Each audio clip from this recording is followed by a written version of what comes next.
I'm Holly from hollygrace.ca, and you're watching Hometalk. I picked up a set of chairs off Facebook Marketplace for a really good price. I loved the style and design of the chairs, but I wasn't fussy on the fabric. So to begin my project, this is the paint that I am using here. It's from Country Chic Paint and the shade is Cheesecake. Cheesecake is a lovely, delicate, creamy white color, and it's going to go perfect with my decor.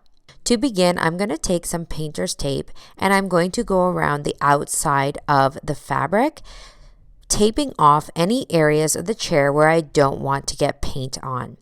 My fabric does have this rolled rim edging, so I want to make sure that I get the tape right under there so that it doesn't get on the outside rim of my chair. Same thing around the bottom here, just making sure I push the tape underneath of the trim. Once my chair is all taped off, I am ready to begin painting.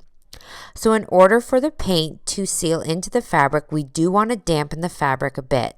So I just have a spray bottle here with some water in it, and I'm going to begin to work in small sections, just spraying off some of the chair with the water. You don't want the fabric soaking wet, you just want it damp enough that the paint will soak in. So I'm going to begin painting. I am just using a 1.5 inch angled brush here to paint my fabric. And again, I'm working in small sections, spraying and then painting as I go. You want to make sure that you do a nice light coat. It is better to do 2 light coats than 1 big heavy drippy coat. Lighter coats will also help your chair to not become hard. When I get to areas like this where there's a fold in the fabric, I want to pull the fabric out just a bit and really work my brush into the fabric to make sure I get into the fold. For the upper portion of my chair, I just continue in the same process that I have been doing. But again, when I get to the rim and the outside of the chair where this rolled rim is, I want to do more of like a pouncing technique with my brush to make sure that I get all around this edge, making sure that none of the old fabric color will show through. When I am done painting, I'm going to remove the painter's tape, and I do this when the paint is still a little bit tacky. You don't want to wait till it's completely dry because you may peel off the paint when removing the painter's tape. I let my chair dry for a full 24 hours before sitting on it or doing anything with the chair. And this is the finished look.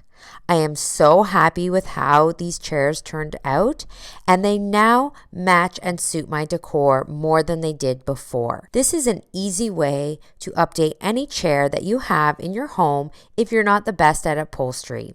As a little side tip, as I know from painting furniture in the past, paint can fade really fast, especially if it's placed in front of a large window such as this.